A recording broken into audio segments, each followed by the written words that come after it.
সাতক্ষীরা-৪ আসনে জামায়াত ইসলামীর সংসদ সদস্য গাজী নজরুল ইসলামের ব্যক্তিগত মুহূর্তের একটি ভিডিও ছড়িয়ে পড়েছে সামাজিক যোগাযোগ মাধ্যমে। রাজনীতির মাঠ থেকে শুরু করে চায়ের দোকান সর্বত্রই যা চর্চা হচ্ছে দেদারসে। শুরুতে ঘটনাটিকে এআই ভিডিও বলে চালিয়ে দেওয়ার চেষ্টা করলেও রিমার স্ক্যানার নিশ্চিত করেছে ভিডিওটি কৃত্রিম বুদ্ধিমত্তায় তৈরি নয়, বাস্তব। ভিডিওতে থাকা নারীকে দ্বিতীয় স্ত্রী বলে দাবি করেছেন জামায়াতের এমপি, যদিও এই বিয়ের তারিখ, কাবিননামা সহ নানা বিষয় স্পষ্টতা নেই। প্রশ্ন উঠেছে, জনসেবার মূল মন্ত্র থেকে সরে গিয়ে রাজনীতিকদের নৈতিক স্খলন কেন বারবার খবরের শিরোনাম হচ্ছে? যদিও বা রাজনীতিকদের অনেকেই এখন ভুয়া ফটোকার্ড বা ফেক নিউজের শিকার হচ্ছেন, যেখানে বিএনপি ও তারেক রহমানকে নিয়ে বেশি অপতথ্য ছড়ানো হচ্ছে। ফ্যাক্ট চেকিং প্রতিষ্ঠান রিমার স্ক্যানারের তথ্য মতে চলতি বছরের জানুয়ারি থেকে জুন পর্যন্ত প্রথম 6 মাসে দলীয় প্রধান হিসেবে তারেক রহমানকে নিয়ে 223টি এবং প্রধানমন্ত্রী হিসেবে 128টি অপতথ্য শনাক্ত করেছে। দুই পরিচয় মিলিয়ে তাকে নিয়েই শুধু মোট 351টি অপতথ্য ছড়ানো হয়। একই সময়ে বিএনপিকে ঘিরে প্রচারিত অপতথ্যেরও প্রায় 80% ছিল নেতিবাচক। বিশেষজ্ঞদের মতে সামাজিক যোগাযোগ মাধ্যমে সক্রিয় বট বা স্বয়ংক্রিয় অ্যাকাউন্ট ব্যক্তিগত জীবনের জন্য বড় ধরনের ঝুঁকি তৈরি করছে। গণমাধ্যমের বিশ্বাসযোগ্যতা নিয়েও বাড়ছে সন্দেহ। রাষ্ট্র, সমাজ ও ব্যক্তি জীবনে এসবের প্রভাব কেমন হতে যাচ্ছে? এমপিদের নারী কেলেঙ্কারি কি শুধুই তাদের, নাকি দেশ ও দেশের রাজনীতিকেও কলঙ্কিত করছে? এসব নিয়ে আলোচনায় আজ রাজকাহন স্টুডিওতে আছেন বিএনপির vice chairman doctor Asaduzzaman Ripon, আছেন জাতীয় পার্টির মহাসচিব ব্যারিস্টার শামীম হায়দার পাটোয়ারি এবং আছেন এবি পার্টির সাধারণ সম্পাদক ব্যারিস্টার আসাদুজ্জামান ফুয়াদ। স্বাগত জানাচ্ছি আজকের রাজকাহনে। ব্যারিস্টার আসাদুজ্জামান ফুয়াদ, যেই ঘটনাটি বলে আসলে আমি শুরু করলাম, জামায়াত ইসলামীর একজন এমপি এবং আপনাদের মিত্র আর কি, রাজনৈতিক পথ চলা যারা আপনাদের এই মুহূর্তে মিত্র, আপনাকে নিয়েও আমরা নানান সময় এভাবে নানান রকমের রিউমার যদি বলি আমি, গুজব বা নানান ধরনের বক্তব্য আমরা সামাজিক যোগাযোগ মাধ্যম থেকে শুরু করে বিভিন্ন এই ধরনের সামাজিক মাধ্যমে ছড়াতে দেখেছি। মানে এই যে হঠাৎ করে একটা সময় আমরা দেখলাম রাজনীতিবিদদেরকে কেন্দ্র করে, তাদেরকে টার্গেট করে নানান সময় এই ধরনের ঘটনাগুলো ছড়ানো হচ্ছে, সেইটিকে আসলে আপনি কিভাবে দেখছেন? মানে এটা কি শুধুই রাজনৈতিক প্রতিহিংসা কিংবা রাজনৈতিকভাবে মোকাবেলা করার একটা নতুন ডিজিটাল কৌশল বলে মনে হয় আপনার? ধন্যবাদ। প্রথম কথা হচ্ছে যে রাষ্ট্রের সাথে রাজনীতিবিদদের দায় দেনার সম্পর্কটা হচ্ছে যে আপনার কর্মী হিসাবে, রাষ্ট্রের সেবক হিসাবে যা যা করবার কথা ছিল সেটা আসলে আপনি কতটুকু করছেন না। তারেক রহমানের ব্যাপারে এক্সাম্পল দিয়েছেন। আমরা দেখেছি গত আওয়ামী ফ্যাসিবাদের আমলে এবং তারও আগে 2001 থেকে 6 বাংলাদেশের গণমাধ্যম কিভাবে বেগম জিয়াকে প্রত্যেক দিন মুখটা গোল করে বেলুনের মতো গোল ঠোঁট করে প্রত্যেক দিন কার্টুন আঁকত। তারেক রহমানকে ঘিরে কিভাবে প্রোপাগান্ডা করে তাকে হত্যাযজ্ঞ করেছে, তাকে চোর বানিয়েছে, হাওয়া ভবনের দুর্নীতির বিশাল কেলেঙ্কারি। কিন্তু 17-18 বছর ক্ষমতা থাকার পরে দেখলাম যে কোনো জিনিস সলিডলি প্রমাণ করতে পারে নাই আওয়ামী লীগ সরকার। তার টোটাল ইনস্টিটিউশন এখানে ছিল। একইভাবে দেখলাম যে আপনার নির্বাচনের আগেও এরকম ঘটনাগুলো ঘটেছে। এই দল ওই দলকে বটবাহিনী দিয়ে ঘায়েল করা খুবই গুরুত্বপূর্ণভাবে, এবং পার্টিকুলারলি এটাকে ইলেকশনে ড্যামেজ করবানোর চেষ্টা করা আছে। আল্লামা মামুনুল হক সাহেব আছেন, খেলাফতে মজলিসের যিনি আমির, ওনাকে নিয়ে দেখলাম একইভাবে ওনার স্ত্রীকে নিয়ে উনি একটা রিসোর্টে গেছেন, সেখানে আওয়ামী লীগের লোকজন কিভাবে গণমাধ্যমকে পাঠিয়ে সিন ক্রিয়েট করেছে। এখন আজকে জামাতের ঘটনার ব্যাপারে যেটা এসছে, জামাতের স্টেটমেন্ট দেখলাম যে তারা এটা ইনভেস্টিগেট করতেছেন, তারা তারপরে দলীয় সাংগঠনিক সিদ্ধান্ত দেবেন। একটা বিষয় হচ্ছে যে এই ধরনের যে কোনো ঘটনা অনেকগুলো দিক আছে। একটা দিক হচ্ছে যে প্রাইভেসির বিষয়, যেটা আপনি বলেছেন। পলিটিশিয়ানদের আসলেই কোনো পার্সোনাল লাইফ নাই, আমাদের প্রাইভেসি নাই। আমরা আমাদের ফ্যামিলির লোকদেরকে নিয়েও আপনার রাস্তায় হাঁটতে ভয় পাই, আপনার কে কোনভাবে ছবি তুলে ফেলে, রেস্টুরেন্টে খেতে যেতে পারছি না, একসাথে সকালে হাঁটতে পারছি না, পার্কে যেতে পারছি না। তো এই ধরনের মানে মানে ফ্যামিলি নিয়েও হোটেলে থাকলে, কক্সবাজারে গেলে আমাদেরকে 2বার 3বার চিন্তা করতে হয় যে কাউকে জানাবো কিনা, কেউ জানবে কিনা, দেখবে কিনা, এই বিষয়গুলো আছে। মানে ইকুয়ালি আমি আমি একটু যদি যুক্ত করি ব্যারিস্টার ফুয়াদ, মানে এই যে আপনি বলছেন যে পরিবার নিয়ে গেলে একটু চিন্তা করতে হয়, কিন্তু সত্যিকার অর্থে কি শুধু পরিবারকে নিয়ে গেলে চিন্তা করতে হয়, নাকি এর বাইরে গিয়ে যখন কোনো রাজনৈতিক নেতা একটু অন্যরকম ভাবে কোনো কিছু করবার চেষ্টা করছেন, তখনই আসলে তাদেরকে এই ধরনের প্রশ্নের সম্মুখীন হতে হচ্ছে? না, এটা পরিকল্পিতভাবেই করা হচ্ছে। এটা শুধুমাত্র আপনার মানে পরিবার ছাড়া গেলে একরকম, পরিবার নিয়ে একরকম, এবং এই আইটেমগুলো খুব বেশি গুরুত্বপূর্ণ গসিপ আইটেমে হয়ে গেছে। যেহেতু জামাতের এমপি, এই জন্য হচ্ছে জামাত এমন একটা ভালো গসিপ আইটেম। আমি একটা গণমাধ্যমে দেখলাম এক পেজে 4টা নিউজ একই বিষয়ে। এটা হচ্ছে ওই যে পরিমণির জামাই কয়জন, বুবলির বাচ্চার বাপকে, এরকম একটা নিউজের মতো হয়ে গেছে। মানে এটার তো আবার অন্য একটা কারণও আছে, সেই কারণটাও বারবার আমরা দেখছি। কিন্তু মানে সবাই বলার চেষ্টা করছেন জামায়াত ইসলামী তো একটি বিশেষ মানে ধর্মকে সামনে রেখে তারা যেহেতু রাজনীতি করছে, এবং তারা বিভিন্ন সময় এরকম বয়ান দিয়ে থাকে যে এই ধরনের বিষয়গুলো থেকে দূরে থাকতে হবে, নারীদেরকে নিয়ে তাদের অনেক মন্তব্য আছে। সেই রাজনৈতিক দলের নেতা না, কর্মীরা যখন থাকতেই এই পারে, ধরনের কারণ ঘটনা ঘটায় তখন তো প্রশ্নটা না উঠতেই না পারে। নিঃসন্দেহে উঠতে পারে প্রশ্ন। একটা হচ্ছে যে আপনি যে কোনো এমপির কোড অফ কন্ডাক্ট, যেহেতু সে নির্বাচিত জনপ্রতিনিধি, যে কোনো জনপ্রতিনিধির কোড অফ কন্ডাক্ট নিয়ে আপনি কথা বলতেই পারবেন, এটা নিয়ে কোনো কোনো দ্বিমত নাই। কিন্তু প্রশ্ন হচ্ছে জামাত হওয়ার কারণে, খেলাফত হওয়ার কারণে, হুজুর হওয়ার কারণে, দাড়িওয়ালা টুপিওয়ালা হওয়ার কারণে বিষয়টা কি অতিরিক্তভাবে গসিপ আইটেম করা হচ্ছে কিনা। একটা বিষয় হচ্ছে, শুধু কি পলিটিশিয়ানরা এই ধরনের কাজ করছেন? আমলারা করছেন না? সাংবাদিকরা করছে না? গণমাধ্যম, কালচারাল এন্টারটেইনমেন্ট ইন্ডাস্ট্রিতে, হোটেলগুলোতে প্রতি রাতে বালিশ খেলছে না দেশের গুরুত্বপূর্ণ ভিআইপিরা? বেনজিরের কথা পড়েছি না? বিভিন্ন হোটেলে ওনার জন্য স্টার ভিআইপি রুম বুক করা থাকতো সারা বছর ধরে, সেখানে কারা কারা যেতেন? একজন নায়িকার সাথে একজন সাবেক এমপি মন্ত্রীর যে গালাগালির কথাবার্তা, কনভারসেশন শুনলাম। প্রশ্ন হচ্ছে, যদি আপনি সোসাইটি আকারে টোটাল মোরাল ক্যানভাস নিয়ে কথা বলেন, ওইটা হচ্ছে বেস্ট জায়গা যে আমাদের সমাজের ওভারঅল নৈতিকতার ক্যানভাসের পতন ঘটেছে কিনা। আমি মনে করি এটা করেছে। জি। এটা শুধুমাত্র যদি আপনি একদম পার্টিকুলার গ্রুপ সেকশন নিয়ে করেন, তাহলে সমাজের যে কালচারাল অবক্ষয় ঘটেছে, টোটাল পরিবার, পারিবারিক নৈতিকতা, মূল্যবোধ যে ধসে গেছে, সেই আলোচনা থেকে আমরা বের হতে পারবো না। কিন্তু সেই এবং জায়গাটিতে অনেক রকমের প্রশ্ন আসে। ব্যারিস্টার শামীম হায়দার পাটোয়ারি, খবর হতে পারে, সেটি মিথ্যা খবর হতে পারে। ফ্যাক্ট চেকিং এর আগ পর্যন্ত আমরা শুনি যে যার বিরুদ্ধে এই ধরনের অভিযোগ আসে তিনি বারবার বলার চেষ্টা করেন এটা এআই দিয়ে করা হয়েছে, এবং এই জায়গাটি বলাটা এখন বেশ সহজ। বট বাহিনীর কথা বলছিলেন ব্যারিস্টার আসাদুজ্জামান ফুয়াদ। বট বাহিনীর বিষয়ে আসলে যে আলোচনাটা সবচেয়ে বেশি আলোচিত সেটি হচ্ছে জামায়াত ইসলামীরই বট বাহিনী সবচেয়ে বেশি, কারণ তাদের যে আর্থিক সক্ষমতা আছে তারা সবচেয়ে বেশি বট বাহিনী তাদের অধীনে রাখার চেষ্টা করছে। মানে এই আলোচনাটাকে ঘিরে আসলে আবার যখন জামায়াতের নেতা কর্মীদেরকে নিয়ে এই ধরনের ঘটনা সামনে আসছে তখন আসলে কি বলার থাকে? দেখুন, রাজনীতিতে তো স্বাভাবিক গতিপথ অনেক আগেই হারিয়েছে। এটা আর সহজে স্বাভাবিক হবে না। তো প্রোপাগান্ডা, বট, এগুলো এখন রাজনীতির একটা পার্ট হয়ে গেছে। এটা কখনো একদিকের পক্ষে কাজ করবে, আবার আরেক দিকের পক্ষে কাজ করবে। হিটলারের সময় তো তার মিনিস্টার, তথ্যমন্ত্রীর নাম ছিল মিনিস্টার অফ প্রোপাগান্ডা। গোয়েবলস তার বিখ্যাত সেই প্রোপাগান্ডা মিনিস্টার ছিলেন, যিনি বলেছিলেন 9 বার মিথ্যা বললে ওটা সত্য হয়ে যায়। বারবার বলতে, আমাদের এখানেও তাই হয়। আমরা ফেসবুক বা বিভিন্ন সোশ্যাল কন্টেন্ট দেখতে দেখতে একটা জিনিসকে সত্য ধরে নিই, তারপর জানি এটা মিথ্যা। খুবই ডেঞ্জারাস। রায়ট লাগাই দেওয়া যেতে পারে, দলে দলে দ্বন্দ্ব লাগিয়ে দেওয়া যেতে পারে, সামাজিক অবক্ষয় করে ফেলা যেতে পারে। এই বিশাল একটা শক্তি তৈরি হয়ে গেছে যার নিয়ন্ত্রণ আমাদের কারো কাছে নাই, এবং এটা বিশাল অঙ্কের বিনিময়ে এক একজনের বিপক্ষে ইউজ করা যেতে পারে। যেমন আমরা দেখেছিলাম আওয়ামী লীগের আমলের শেষের দিকে, এটা পুরোপুরি আওয়ামী লীগের বিরুদ্ধে ছিল, ম্যাসিভলি ছিল। প্রথম ধাক্কাটা কিন্তু এই অনলাইনেই আসছে, ফিজিক্যালি তো পরে আসছে। আবার এখন দেখা যাচ্ছে আওয়ামী লীগের পক্ষেও বেশ কিছু এখন হচ্ছে। কমেন্টগুলো দেখি, প্রায় 30% 40% কমেন্ট এখন আওয়ামী লীগের পক্ষে হয়। তবে সেখানে আবার জাতীয় পার্টিরও দায় আছে কিনা? জাতীয় পার্টির দায়, সে সময় তো জাতীয় পার্টিকেও গালাগালি করেছে। তো এনিওয়ে, এই যে মানে অনলাইন ভিত্তিক হচ্ছে, প্রথম হলো এগুলো পড়ে অনেকে একটা পারসেপশন পায়, কিন্তু এই মন্তব্যগুলো, এই ভিডিওগুলোর আদৌ কোনো ভিত্তি আছে কিনা, মানে এটার উপর ভেদ করে আমরা কোনো অপিনিয়ন বিল্ড আদৌ করতে পারি কিনা। তো সেইটার ক্ষেত্রে তো আমাদেরকে জাতিগত চিন্তার ব্যাপার আছে, এবং সরকারকেও চিন্তা করতে হবে যে এই অবারিত দ্বার কিভাবে খোলা রাখবে। কিন্তু ব্যারিস্টার শামীম হায়দার পাটোয়ারি, মানে যে সময়টাতে দাঁড়িয়ে আসলে আমরা এই বিষয়গুলো নিয়ে কথা বলছি, ডিজিটালি তো আমরা আসলে অনেকখানি এগিয়ে গিয়েছি। সবকিছুকে দায় চাপিয়ে দেওয়ারও সুযোগ নাই। স্ক্যানার আছে এখন, সেই রিউমার স্ক্যানার করে আপনি আসলে কিন্তু জানতে পারছেন যে কোন তথ্যটি সঠিক এবং কোন তথ্যটি মিথ্যা। সেক্ষেত্রে আসলে যারা রাজনীতিবিদ, তাদেরকে তো আসলে, তারা তো সমাজের আয়না হবার কথা ছিল, তাদের ক্ষেত্রে মানে তাদের আরো অনেক বেশি সচেতন থাকার কথা ছিল কিনা? সচেতন থাকা উচিত। সমাজের আয়না যেমন রাজনীতিবিদ, আবার সমাজ যেটা হবে রাজনীতিবিদও তাই হবে। সমাজের যে অপরাধটি হবে তার কিছু অংশ রাজনীতিবিদ করবে না, এটা ভাবার কোনো কারণ নেই। দুর্নীতিগ্রস্ত যদি সমাজ হয়, সেই দেশের রাজনীতিবিদরাও দুর্নীতিগ্রস্ত হবে।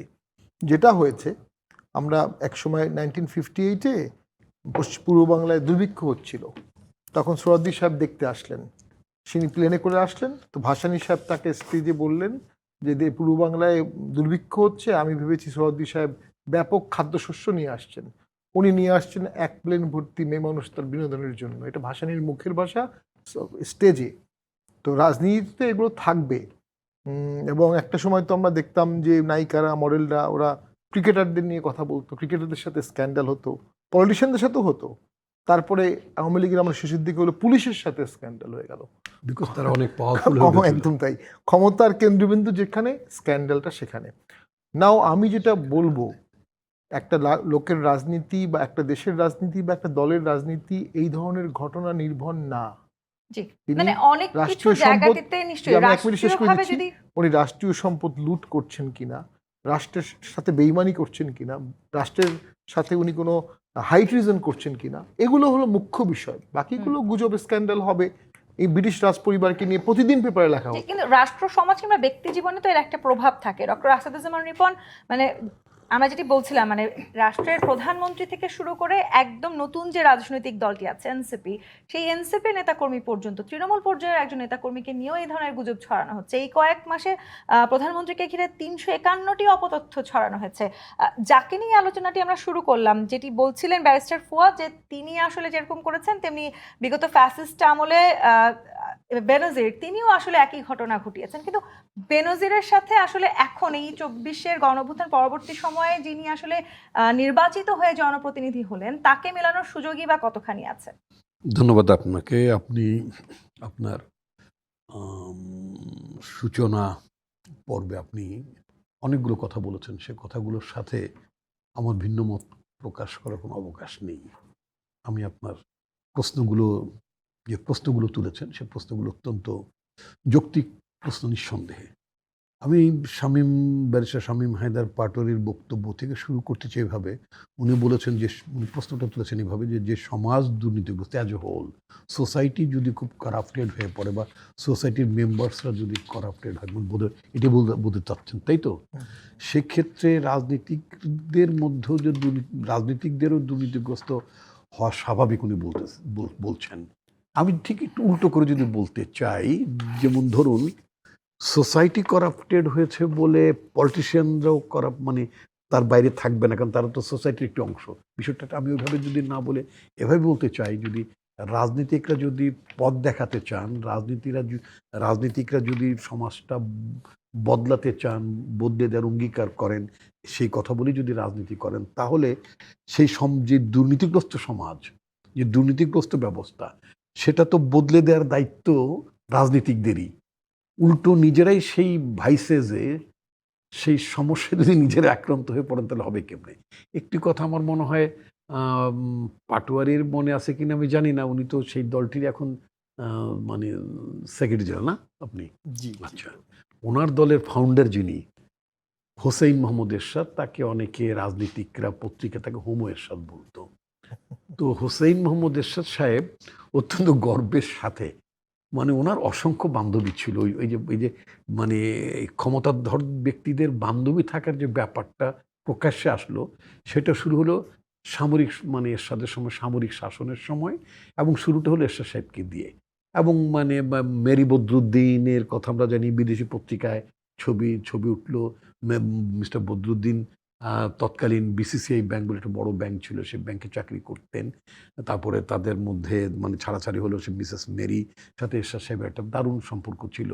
পরবর্তীতে মিসেস মেরিকে এরশাদ সাহেব একটা পর্যায়ে বিদেশে পাঠিয়ে দেন, মানে তার স্ক্যান্ডাল বা ঝামেলা থেকে এড়ানোর জন্য। তারপরে আমরা দেখলাম একজন সাবেক সচিব, মানে জুনায়েদ মোশাররফ তার নাম ছিল।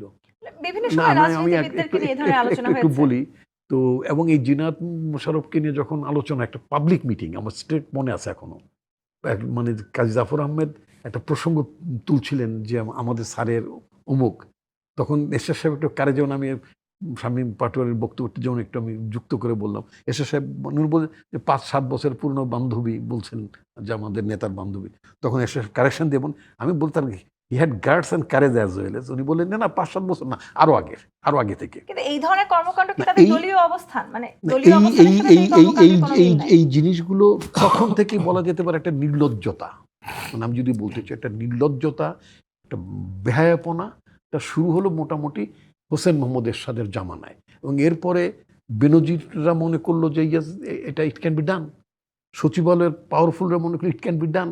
আর আমাদের যে সমস্ত যাদেরকে শুধু তো একতরফা হয় না, দুদিকেই হতে হয়, অপর পক্ষের যারা আছেন, মানে নারীদের কথা বলি, যারা এগুলোর মধ্যে জড়িয়ে যান, তারা ওই ক্ষমতার দিকে তারা আকৃষ্ট হন এবং ঝুঁকে পড়েন, হোয়াট এভার। আপনি আজকে যে প্রসঙ্গটি নিয়ে কথা বলেন, এই কথাটা আমি এই বিষয়ে একটা প্রতিকার জন্য আমি বহুবার বলেছি, যখন সংস্কার প্রক্রিয়া চলছে, যখন ব্যারিস্টার ফুয়াদ এবং তাদের দলের নেতৃবৃন্দরা যখন সংস্কার কমিশন আলোচনা করছিলেন, তখন আমি বলেছেন যে পার্লামেন্টে, আমাদের বাংলাদেশের পার্লামেন্টের এমপিদের কোনো কোড অফ কন্ডাক্ট আছে বলে আমার জানা নেই, এবং সেটা এক্সিকিউট হয়, চর্চা হয় আমার জানা নেই, দেখি নেই। যেমন আপনার শেখ হাসিনার আমলে একজন এমপি, ওই কি এনামুল হক বা এনাঠেনা কি একটা পরিবহনের নাম, ওই এমপির অডিও বেরোলো, ভিডিও বেরোলো, তার এমপিশিপ গেল না, এটি না সমালোচনা ছিল। পরবর্তীতে উনি আওয়ামী লীগ তাকে হয়তো ওই 24-এর নির্বাচনে তাকে নমিশন দেয়নি, বাট আলোচনাটা ছিল। আমার বক্তব্য হচ্ছে, যখন এই ধরনের আলোচনা থাকে, যে কোড অফ কন্ডাক্ট, মোরাল টার্পিটিউড, নৈতিক অবক্ষয়ের ঘটনা বা নানান অভিযোগ, শুধুমাত্র নারী কেন্দ্রিক নৈতিক অবক্ষয়ের বিষয় না, আপনি ঘুষ হতে পারে, দুর্নীতি হতে পারে, মানে আপনার যেটা আচরণের সাথে সামঞ্জস্যপূর্ণ নয় এমন কোনো আচরণ হতে পারে, সেগুলোর জন্য একটা মানে পার্লামেন্টারি ইনভেস্টিগেশন হওয়ার যে ব্যাপারটা, এটা ব্রিটিশ পার্লামেন্টে আছে। আপনি তো ব্রিটেন আপনি পড়াশোনা করেছেন, ওখানে আছে। কিন্তু আনফর্চুনেটলি বাংলাদেশে আমরা Westminster type of government practice করি, ধরনের অনেক গালগপ্প আমাদের নেতৃবৃন্দদের মধ্য থেকে আমরা শুনি, মানে আমরা আসলে যে কিন্তু জায়গাটা নিয়ে আসলে আলোচনা করছি, এটা নাই। হ্যাঁ, মানে এখন এই যেটা আজকে যে আলোচনাটা করলেন, এই আলোচনায় আমি মনে করি this is the high time বাংলাদেশের এখন যে পার্লামেন্টটা চলছে, 13 পার্লামেন্ট, এই পার্লামেন্টের উচিত হবে এটি কোড অফ কন্ডাক্ট আইন প্রণয়ন করা, একটা ফর্মুলেশন করে দিয়ে, শুধুমাত্র আপনি যেই সংসদ সদস্য জামাতের এমপি গাজী নজরুলের কথা বলেছেন তা না, ভবিষ্যতে বা এই জাতীয় যাদের ব্যাপারে আলোচনা উঠুক না কেন, অ্যাটলিস্ট আমার মনে হয় যে একটা পার্লামেন্টে একটা ইনকোয়ারির মতো ব্যাপার, ওখানকার কমিটির চেয়ারম্যান অনেক এম্পাওয়ার্ড হতে পারে। জবাবদিহিতা এড়িয়ে যাওয়ার সুযোগ আছে কিনা, কিংবা নিশ্চয়ই নাই। এই জায়গাটিতে আমি ফিরবো। জি25 ইস্পাত নিবেদিত রাজকাহন থেকে বিরতি নিয়ে ফিরছি, সাথেই থাকুন। জি25 ইস্পাত নিবেদিত রাজকাহন দেখছেন। ব্যারিস্টার রাসেলুজ্জামান ফুয়াদ, জবাবদিহিতার জায়গাটা তো তৈরি করতে হবে, যে যখন আসলে এই ধরনের কোনো ঘটনা আমাদের সামনে আসে, যদি জবাবদিহিতার জায়গাটুকু আমরা তৈরি করতে না পারি, সেই দায় বা সেই জায়গাটিতে রাজনৈতিক দলের অবস্থানকেও প্রশ্নবিদ্ধ হতে হবে। সেটি যেমন স্বাভাবিক, তেমনি কোনটি সত্যি খবর কোনটি মিথ্যা খবর সেটিও আমাদেরকে নিশ্চিত করতে হবে। আপনার বিরুদ্ধে নানান রকম অভিযোগ আছে, এরকম প্রশ্ন আমরা দেখেছি, এবং কখন আসলে কোন রাজনৈতিক দল কোন ঘটনায় তাদের অবস্থান কিভাবে নিচ্ছে সেটি একটি বড় বিষয়। জামাতের এই ঘটনায় কিন্তু বারবার বিএনপি কিংবা নানান রকম ছাত্র সংগঠন, অন্যান্য সংগঠন থেকে এই প্রশ্নটি উঠছে। একটা সময় ছিল যে আপনার বিরুদ্ধে নীলা ইসরাফিল নামের একজন, তিনি নানান রকমের অভিযোগ করেছিলেন, এবং তিনি একটি কথা বলেছিলেন যে আইনের লোকেরাও কখনো কখনো ক্ষমতার পাশে দাঁড়ায়, ন্যায়ের পাশে নয়। মানে রাজনীতিতে আসলে সবকিছুই কি শুধু ক্ষমতার পাশে দাঁড়ানোর জন্যই? না, দেখেন, একটা বিষয় তো হচ্ছে যে কোনটা গসিপ আর কোনটা ফৌজদারি অপরাধ, সেটা ডিস্টিংশন করতে হবে। এবং সেখানে যে কোনো ঘটনাতে রাষ্ট্রের যে কোনো জনপ্রতিনিধি, যে কোনো লেভেলের, উনি যদি আইন অমান্য করার মতো কাজ করেন, ফৌজদারি অপরাধ করেন, সে যে দলের যত বড় নেতা হোক তার বিচার করতে হবে। ইকুয়ালি এই ঘটনার ক্ষেত্রে একই বিষয় প্রযোজ্য, সরকারকে ইনভেস্টিগেট করা হোক। দ্বিতীয় যেটা ঘটনা, সেটা হচ্ছে যে আপনি যদি আইনের ভিত্তিতে অপরাধ নাও করে থাকেন, পাবলিক ইমেজ কিন্তু এই পারসেপশনগুলোর উপরে বিল্ড হয়, যে আসলে এই দলের নেতারা কেমন, এই দল আসলে পারফর্ম করতে পারবে কিনা, সে আসলে যতটুকু মোরালিটি প্রিচ করে এইটা আসলে ডেলিভার করতে সে পারবে কিনা। থার্ড গুরুত্বপূর্ণ প্রশ্ন হচ্ছে যে একটা রাজনীতিবিদকে কি আপনি কি দিয়ে জাজ করবেন, তার জাজমেন্টের জায়গাটা কোথায়, সে আসলে কয়টা গার্লফ্রেন্ড ইউজ করতেছে, কয়টা বিয়ে করতেছে, এইটা গুরুত্বপূর্ণ, না আসলে কতটুকু সে পাবলিক সার্ভিস ডেলিভার করতে পারতেছে। জবাবদিহিতাটা আপনি করবেন কোন এখানে জায়গায়? যদি আমি যুক্ত করি, যাকে নিয়ে এই আলোচনা শুরু হলো, অর্থাৎ সাতক্ষীরা 4 আসনে যিনি সংসদ সদস্য, তিনি নির্বাচনের আগেও তার নানান রকমের বক্তব্যে নারী বিদ্বেষী এক ধরনের মনোভাব দেখা গেছে। আপনারা যেহেতু সেই রাজনৈতিক দলের সাথে এখন ঐক্যবদ্ধভাবে কাজ করছেন, রাজনৈতিক পথে হাঁটছেন, আপনারা কি এগুলো নিয়ে কখনো কোনো প্রশ্ন তুলেছেন? বারবার তুলেছি। এটা আমাদের পজিশন না তো। আমাদের ঐক্যের জায়গাটা কি ছিল? নির্বাচনের আগে ঐক্যের জায়গা ছিল সিম্পলি ইলেকশনটা একসাথে করা, এর বাইরে কোনো আলোচনাই হয় নাই কে কোন জায়গাতে কোনটা নিয়ে একমত দ্বিমত। এখন আমাদের ঐক্যের জায়গাটা কোথায়? সিম্পলি জুলাই সনদ বিচার বাস্তবায়নের দাবিতে, দুইটা কমন জায়গা, যা সবাই যার যার পলিটিক্স করতেছে। বিষয়টা হচ্ছে যে আপনি দল আকারে অ্যাড্রেস করবার চেষ্টা করলে এটার বটমে যেতে পারবেন না। রিপন ভাই কারেক্টলি বলেছে যে একটা পার্লামেন্টারি কোড অফ কন্ডাক্ট করা দরকার, যেটার মধ্য দিয়ে আমরা ইংল্যান্ডে দেখেছি আপনার ক্যাশ ফর অনার একটা স্ক্যান্ডাল হয়েছে। ব্রিটিশ লেবার পার্টির যখন ক্ষমতায় ছিল তখন ম্যাসিভলি ব্রিটিশ পার্লামেন্টকে নাড়িয়ে দিয়েছে। যে প্রাইম মিনিস্টার গুরুত্বপূর্ণ নেতাদেরকে পলিটিক্যাল ডোনেশন করলে হাউস অফ লর্ডসের মেম্বার হওয়া যায়, পার্টি নমিনেশন পাওয়া যায়। আর দ্বিতীয়ত হইল বিখ্যাত আর একটা আর আর দ্বিতীয়ত একটা বড় স্ক্যান্ডাল আমরা লেবার গভর্নমেন্টের সময় দেখেছি, ব্লেয়ার এবং ব্রাউনরা তখন ক্ষমতায় ছিলেন, সেটা হচ্ছে স্পেন্ডিং স্ক্যান্ডাল। আপনি জানেন যে পার্লামেন্টের এমপিদের জন্য রাষ্ট্র একটা প্রোটোকল বাজেট দেয় তার কাজ করবার জন্য, তার খরচ করবার জন্য, তার এলাকায় যাবার জন্য, একজন বাসা ভাড়া করবার জন্য এই খরচগুলো দেয়। এবং সেখানে তখনকার যিনি হোম সেক্রেটারি ছিল তার হাজব্যান্ড তার ওয়াইফের card, parliamentary debit card, credit card ব্যবহার করে পর্নোগ্রাফি ভিডিও ডিভিডি কিনেছেন এবং সেটার রিসিট পার্লামেন্টে যখন অনেক টাকার রিসিট জমা দিয়েছে একসাথে, সেখানে ওই রিসিটটাও পড়েছে যে পর্নোগ্রাফি ডিভিডি কিনেছেন পার্লামেন্টে পাবলিক ট্যাক্সপেয়ারদের টাকা দিয়ে।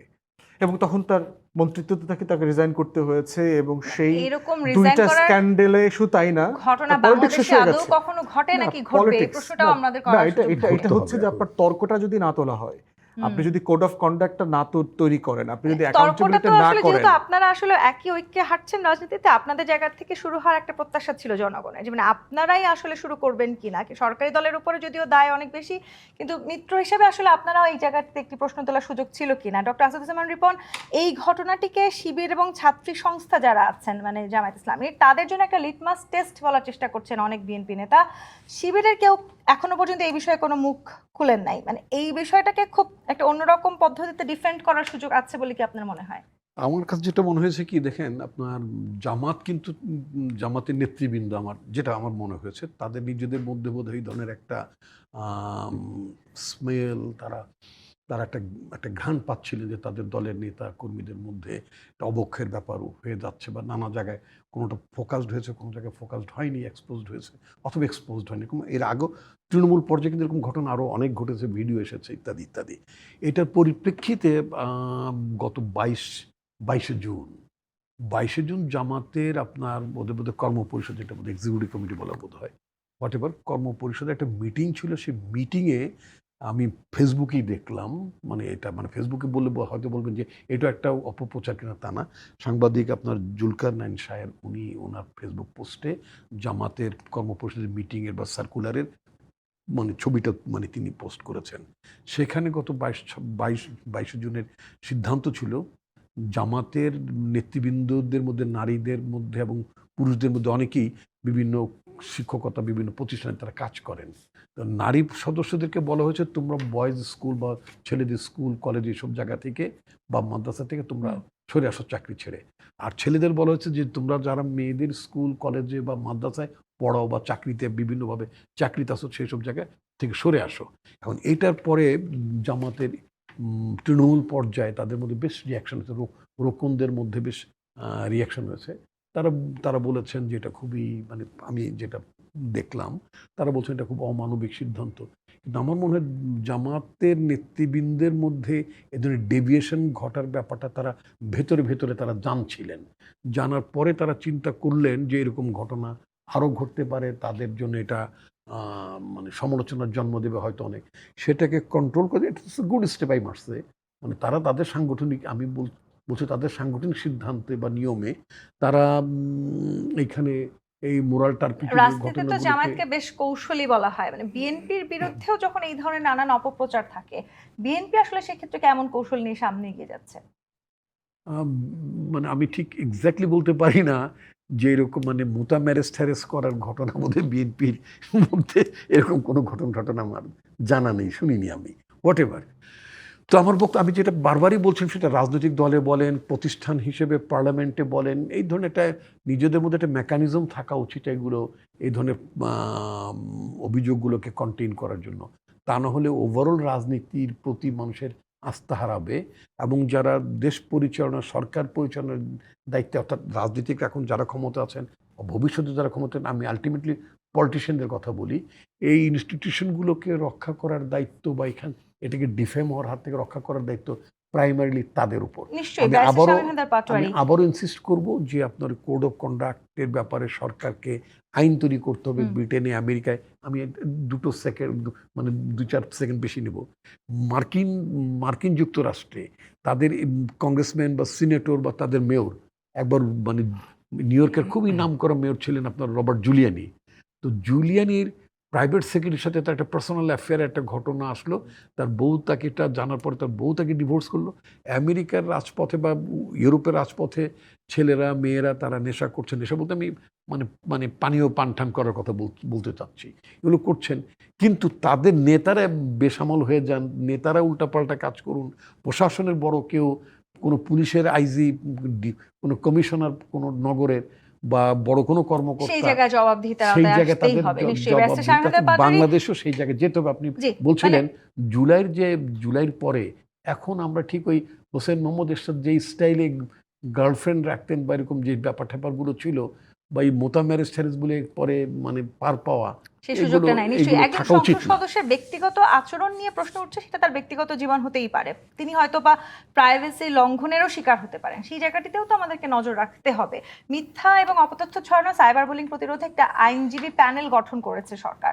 মানে শুধু প্যানেল গঠন করে বা এই ধরনের কাজগুলো করেই কি আমরা এই বিষয়গুলো থেকে বেরিয়ে আসতে পারবো? সুযোগ আছে কি? একটা কন্ট্রাডিক্টরি কনস্টিটিউশনাল ফিলোসফি। একদিকে আপনার রাইট টু প্রাইভেসি আছে, আরেকদিকে আবার freedom of expression, freedom of information, dissemination of information আছে। এখানে একটা গোল্ডেন লাইন ড্র করা হয় যে এইটুকুর বেশি আপনি যেতে পারবেন না। যেমন আইনে হাজব্যান্ড ওয়াইফের মধ্যে কি কথা হয়েছে, এটা রাষ্ট্রবিরোধী হলেও আপনি এটা সাক্ষী আনতে পারবেন না, হাজব্যান্ড ওয়াইফের প্রাইভেসি। তো এটা আমাদের আইনে আছে। এখন ক্যাশ ফর কোশ্চেন ইংল্যান্ডে একটা ইস্যু আসছিল, দেখা গেল অনেকগুলো এমপি তারা টাকা পেয়ে ডোনেশন নিয়ে ওই কোম্পানির পক্ষে সংসদে কোশ্চেন তুলতো কোম্পানির স্বার্থ রক্ষার ক্ষেত্রে। পরে যখন এটা হলো তখন একটা কোড অফ কন্ডাক্ট করে দেওয়া হলো যে কোশ্চেন যে বিষয়ে এমপিরা করবে সেই রিলেটেড কোনো কোম্পানির কাছে তারা কোনো উপহার গিফট বা প্রোগ্রামে যেতে পারবে না, এরকম কিছু করেছিল। মানে কমিটি অন এথিক্স বলে একটা কমিটি হ্যাঁ। ছিল, এইখানে বাংলাদেশেও একটা কমিটি অন এথিক্স থাকা উচিত, ইভেন রেসপেক্টিভ পার্টির মধ্যে থাকা উচিত। সেখানে আসলে নানান সময় যেই ধরনের গুজব ছড়ানো হচ্ছে, কিংবা আমরা যদি সামাজিক যোগাযোগ মাধ্যমের দিকেও তাকাই, যখন তখন যে কোনো ধরনের কার্ড, ফটো কার্ড তারা ছাপিয়ে দিতে পারছে, Exactly. এগুলোকে তো একটা রেগুলেশনের মধ্যে নিয়ে আসা অবশ্যই প্রয়োজন। রেগুলেশন আনতেই হবে, কিন্তু রেগুলেশনটা বাস্তবায়ন করা খুব কঠিন। আমরা তো চায়না না, চায়না তো নিজস্ব অ্যাপস ব্যবহার করে, নিজস্ব সোশ্যাল মিডিয়া ব্যবহার করে। আমাদের হচ্ছে এমন এক কিছু সোশ্যাল মিডিয়া যেটার নিয়ন্ত্রণ বাংলাদেশের কাছে নাই। এটা করতে পারেন, আইডেন্টিফাইড ভেরিফাইড পেজ থেকে যদি কেউ কিছু করে আপনি তার বিরুদ্ধে মামলা করতে পারেন, ক্ষতিপূরণ চেতে পারবেন। এটা একটা কালচারের বিষয় যেটা আস্তে আস্তে যেটা আমার মনে হয় একটা পর্যায়ে এগুলো গুরুত্বহীন হয়ে যাবে, করতে হবে। এই ধরনের জিনিসগুলো বাট করতে হবে। প্রফুমো নামে একজন এমপি ছিলেন, উনি খুব বিখ্যাত মানুষ। উনি এক রাশিয়ার মেয়ের সাথে প্রেম ছিল ইংল্যান্ডে, পরে দেখা গেল সে মেয়েটা রাশিয়ান স্পাই।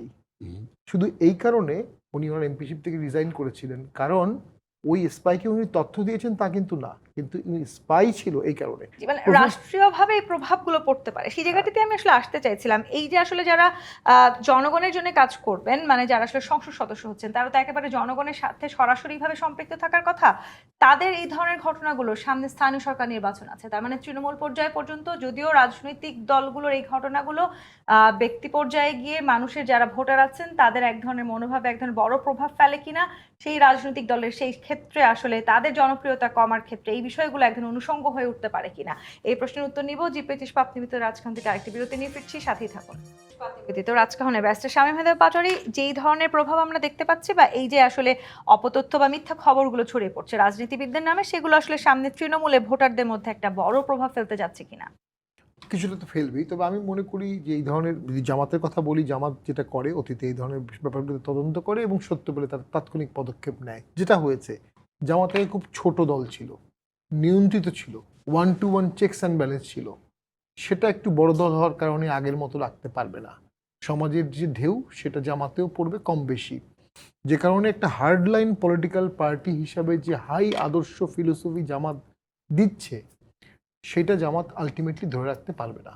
তারা কিছুটা কম্প্রোমাইজ হবে, কাস্টমাইজ হবে, ফ্লেক্সিবল হবে আমার ধারণা। তো সেটার প্রভাব জামাতেও পড়বে, বাংলাদেশের রাজনীতিতেও পড়বে। এবং জামাত নিজেও যেমন মহিলা এমপি দিল, আগেও দিয়েছিল অবশ্য, হয়তোবা কোনো এক সময় মহিলা ডাইরেক্ট নমিনেশনও দিবে, হয়তোবা কোনো এক সময় তারা বলবে যে মহিলা তাদের সভানেত্রীও হতে পারবে বা আমিরও হতে পারবে, আমি জানি না, এটা তাদের বিষয়। অর্থাৎ তারা পরিবর্তন হতে বাধ্য হবে, এটা সোসাইটির চাপ। And this is the beauty of politics. এমনকি ৭১-এ যারা বাংলাদেশ চায়নি তারাও এখন কিন্তু বলতে চায় যে আমি মুক্তিযুদ্ধ সমর্থন করেছি। এটা সোশ্যাল প্রেশার। পার্লামেন্টে একজন জামাতের লোক বলেছেন যে আমি ৭১ সালে মুক্তিযুদ্ধের খাবার দিয়েছিলাম, আমিও সেই অর্থে মুক্তিযোদ্ধা। তিনি কিন্তু এখন আর স্বাধীনতা বিরোধী পরিচয় নিয়ে গর্ব করতে পারছেন না, স্বাধীনতার পক্ষের শক্তি তাকে নিতে হচ্ছে, কারণ সোসাইটি তাকে এই প্রেশার দিচ্ছে। মানে এই প্রেশারের মধ্য দিয়ে আসলে রাজনীতিবিদরা পরিবর্তন হবেন, মানে সেটা হয়তো কথায় পরিবর্তন হবেন না সত্যিকার অর্থেই পরিবর্তন হবেন। ব্যারিস্টার আসাদুজ্জামান ফুয়াদ, মানে এই যেই ঘটনাগুলো ঘটছে বা বিশেষ করে রাজনীতিবিদদেরকে হেয় প্রতিপন্ন করার জন্য যে মিথ্যা তথ্যগুলো ছড়ানো হচ্ছে, সেগুলো তো বেশিরভাগই আসলে রাজনৈতিক আক্রমণের উদ্দেশ্যে। আপনাকে ঘিরেও আসলে যে তথ্যগুলো ছড়ানো হয়েছে অনেক ক্ষেত্রে সেগুলো বেশিরভাগই আসলে রাজনৈতিক আক্রমণের কারণেই করা হয়। মানে সেক্ষেত্রে আপনারা বলছিলেন যে দেশের বাইরে যে ঘটনাগুলো ঘটে সেখানে আমরা অনেককে দেখি পদত্যাগও করেছেন, বাংলাদেশে তো নজিরবিহীন আছে এই বিষয়গুলো। মানে এই পদ্ধতিটি বাংলাদেশে চালু হবে কি কখনো? দেখেন, দুইটা বিষয় আপনি প্যারালালি আলোচনা করছেন। একটা হচ্ছে গুজব, মিসইনফরমেশন, ডিসইনফরমেশন ক্যাম্পেইন যেগুলো হচ্ছে, বট বাহিনী কন্টিনিউ আমাদেরকে, আপনাকে, আমাদেরকে সবাইকে হ্যারাস করছে, এটা একটা বিষয়। দ্বিতীয়ত হচ্ছে যেই ঘটনাকে কেন্দ্র করে আপনি আলোচনা ট্রিগার করেছেন, ঘটনাটা হয়তো সত্য, সত্য ঘটনাটাকে একজন নির্বাচিত জনপ্রতিনিধি হওয়ার পরে তাকে আপনি কিভাবে জবাবদিহিতার আওতায় আনবেন, এখানে কি কি ঘটেছে। একটা হচ্ছে যে কাজটাকে সমাজের দৃষ্টিতে দৃষ্টিকটু কাজ বনাম ফৌজদারি অপরাধ, দুইটা ডিফারেন্ট জিনিস। যেটা দৃষ্টিকটু, দৃষ্টিকটু বলতে হবে এটা অসুন্দর, সুন্দর হয় নাই, তাদের কাছ থেকে প্রত্যাশিত না। আর যদি ফৌজদারি অপরাধ হয়ে থাকে, দুইভাবেই এটা ইনভেস্টিগেট হওয়া দরকার। জামাত বলেছে তারা দলীয়ভাবে এটা ইনভেস্টিগেট করছে, পার্লামেন্টের পক্ষ থেকে ইনভেস্টিগেশন হওয়া দরকার যেখানে আসলে কোনো ফৌজদারি অপরাধ হয়েছে কিনা। বাকি যেটা হচ্ছে সেটা হচ্ছে একটা disinformation campaign, persistent misinformation campaign. এবং দুঃখজনকভাবে আপনি এমন একটা মেয়েকে রেফার করেছেন এখানে যে অজস্র মানুষের ব্যাপারে নেগেটিভ তথ্য বিভিন্ন সময় দিয়েছে। আমার বিরুদ্ধে একটা কোট করেছেন, যেটা আপনি এই মেয়েটাকে কোট করেছেন। এখন এই রকম এন্টিটিগুলোকে রাষ্ট্র কীভাবে ডিল করবে, এবং এটা একটা গ্লোবাল রিয়ালিটি, মানে ব্যাপারটা এরকম না যে শুধু বাংলাদেশে ঘটছে, ব্যাপারটা তা না, সব জায়গায় ঘটতেছে। এবং আমরা দেখতে পাচ্ছি ইদানিং ক্রস বর্ডার বট বাহিনী, আমরা নাম দেখে আইডেন্টিফাই করতে পারতেছি, লোকেশন আইডেন্টিফাই করতে পারতেছি, ওই পার থেকে আমরা যারা এই ভারতীয় আধিপত্যবাদের বিরুদ্ধে কথা বলছি কি ভাষায় আমাদেরকে গালাগালি করছে, এটাকে আপনি কীভাবে ডিল করবেন। বট আইডিয়া আছে, ফেক আইডিয়া আছে, এটাকে কালচারালি ডিল করা ছাড়া মোটা দাগে কিছু করবার নাই। এবং ফেসবুককে কিভাবে প্রেশার ক্রিয়েট করা যায়, আমরা কিন্তু ফেসবুকের সর্বোচ্চ ব্যবহারকারী দেশের একটা দুইটা, এটা কিন্তু জাকার্তার পরে সম্ভবত Bangladesh, Dhaka second highest Facebook users proportion to the population. তো সেখানে ফেসবুককে আপনি কিভাবে ফোর্স করতে পারেন এই অ্যাকাউন্টেবিলিটিটা এনশিওর করবার জন্য। এবং সুরক্ষা আইন কিন্তু অলরেডি আছে, সাইবার সুরক্ষা আইন আছে, যেখানে যেখানে ব্যত্যয় ঘটছে বলে মনে হচ্ছে যে একটা সার্টেন পর্যায় পর্যন্ত রাজনীতিবিদরা যেটা করে এগুলোকে মেনে নেয়, ইগনোর করে, কারণ এটা সংখ্যা এত বেশি। কিন্তু আবার এই অনেক জায়গায় দেখা গেছে যে এই প্রবণতাগুলো, অর্থাৎ রাজনীতিবিদদেরকে হেয় প্রতিপন্ন করার এই প্রবণতাগুলো বিচ্ছিন্ন ঘটনা নয়, অনেক ক্ষেত্রে সুপরিকল্পিত। ও সার্টেনলি একদম পরিকল্পিত। আমরা দেখি তো কমেন্টের যে ফ্লো আসে, যেখান থেকে আসতেছে, যে ভাষায় কথা বলছে এবং যে সময়টা রেঞ্জের ভিতরে কমেন্ট করছে, এটা পরিকল্পিত এবং একদম ফিক্স কমেন্ট আছে। যেমন আমি দেখেছি, ধরেন আমাকে 10-15টা কমন গালি দেয়, একদম কমন গালি আছে, এবং একই সময় দেয় দেখবেন যে একদম যখন ঝাঁপায়া পড়ছে পরিকল্পিতভাবে করছে। এখন প্রশ্ন হচ্ছে, পলিটিক্স করলে আপনি এইটা মেনে নিয়ে করতে হবে। পাবলিক ফিগার মানে হচ্ছে আপনি সব কিছু আপনার মতো করে পাবেন না, আপনি পাবলিক ফিগার হবেন, আবার চরম প্রাইভেসি আপনি এক্সপেক্ট করবেন, এটা প্র্যাকটিক্যালি আবার এই পসিবল না। জায়গাটাতে এটাও তো বলার সুযোগ আছে যে আপনি যে রাজনৈতিক দল করছেন, আপনার যে আদর্শের কথা আপনি বারবার জনগণের সামনে তুলে ধরছেন, আপনি নিজেই সেই আদর্শের বাইরে গিয়ে কোনো কিছু করছেন, সেখানেও তো আসলে কোনো না কোনো সুযোগ অবশ্যই থাকে। এটাই তো আপনার গণতন্ত্রের বিউটি, যেটা মেলানের ফ্রেন্ড স্বামী বলছিল যে এটাই গণতন্ত্রের বিউটি। আপনি সমাজকে যখন ওপেন করে দেবেন, ন্যাচারালি উদার করে দেবেন, সে আপনাকে তার অর্গানিক প্রসেসের মধ্য দিয়ে একটা জবাবদিহিতা তৈরি করবে। তিনি একটা জিনিস আমি যোগ করি, সেটা হচ্ছে শামীম পাটোয়ারি বলছিলেন যে ফ্রিডম থাকতে হবে এক্সপ্রেশনের, আবার এইটার এন্টিটি, এটা ভেটিং করবেন কোথায়, ফ্রিডমটা, এটা গুরুত্বপূর্ণ। হুইসেল ব্লোয়িং অ্যাক্ট কিন্তু সারা দুনিয়াতে আছে। আপনি আমার প্রাইভেসি কোথায় ব্রিচ করতে পারবেন, যদি সেই privacy relates to national security, public interest, সেখানে আপনি আমার প্রাইভেসি ব্রিচ করতে পারবেন।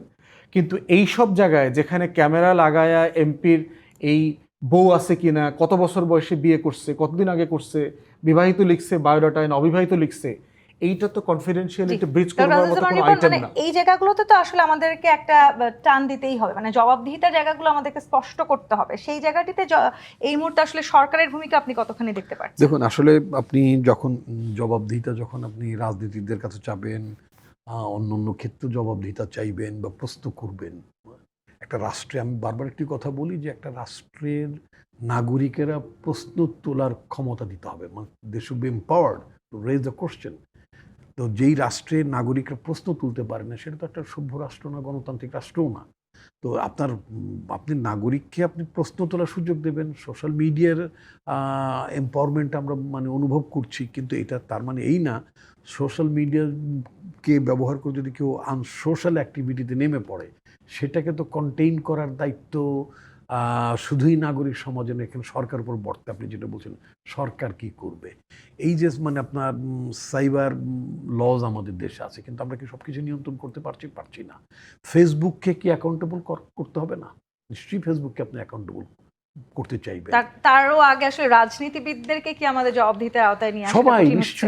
নিশ্চয়ই, কারণ আমি শুরুতে বলেছি যে রাজনীতিকরা সমস্ত চালিকা শক্তির মূল জায়গায় বসেন, অর্থাৎ মানে আপনার সিভিল প্রশাসন কিভাবে চলবে, সিভিল মিলিটারি রিলেশনটা কি হবে, জিও পলিটিক্সটা আপনি কোন জায়গায় ডিটারমাইন করবেন, আপনি জিও পলিটিক্সকে ছাড়িয়ে আপনি মেটা জিও পলিটিক্সের ক্ষেত্রে আপনার দৃষ্টিভঙ্গিটা কি হবে, গ্লোবালি আপনার মানে পজিশনটা আপনি কিভাবে অ্যাডজাস্ট অ্যান্ড রিঅ্যাডজাস্ট করবেন, সমাজকে আপনি কিভাবে রেসপন্স করবেন, এতগুলো ইস্যু যেখানে আপনার আছে, সেক্ষেত্রে কি রাজনীতিকরা নিজেদের জবাবদিহিতা যদি না করেন বা সেই জায়গাটা যদি পরিবর্তনটা না কি আপনারা থাকে, দেখতে পাচ্ছেন? আমি নিশ্চয়ই বিশ্বাস করি একটা জন আকাঙ্ক্ষা বলে একটা শব্দ আমরা বলি। জুলাইতে যে একটা বড় মাপের গণ অভ্যুত্থান হয়ে গেল, মানে গত কয়েকশো বছরে এই ধরনের ইতিহাস তো মানে আমাদের খুব কাছের কোনো দেশ বা অনেক দূরবর্তী দেশে এই ধরনের মানে পরিস্থিতি, এই ধরনের ঘটনা বা এই ধরনের সৃষ্টির ইতিহাসের দাবি তারা করতে পারেন না, কিন্তু বাংলাদেশের বীর জনগণ সেটা করেছে। এবং এখানে একটা তো আকাঙ্ক্ষা ছিল যে আকাঙ্ক্ষা রাষ্ট্র গণতান্ত্রিক হবে, রাজনীতিতে শুদ্ধ থাকবেন, সেই প্রত্যাশা রাখতে সংসদ চাই। জবাবদিহি করবে, আপনার এখানে আপনি স্বচ্ছতা প্রতিষ্ঠা করবেন, এই বিষয়গুলো বাদ সেই দিয়ে স্বচ্ছতাটুকু ফিরে আসুক, জবাবদিহিতাটুকু নিশ্চিত হোক। 300 জন এমপির বারবার ধন্যবাদ ডক্টর পরিবর্তন হবে, আসাদুজ্জামান রিপন, সেটা তো ব্যারিস্টার ব্যবস্থা শামীম না। হায়দার পাটোয়ারি এবং ব্যারিস্টার আসাদুজ্জামান ফুয়াদ আজকে রাজকাহনের সময় দেওয়ার জন্য। দর্শক, আজকের মতো বিদায় নিচ্ছি। জি 35 নিবেদিত রাজকাহন থেকে ফিরবো আগামীকাল রাত 10টায় নতুন রাজকাহন নিয়ে। ডিবিসির সঙ্গেই থাকুন।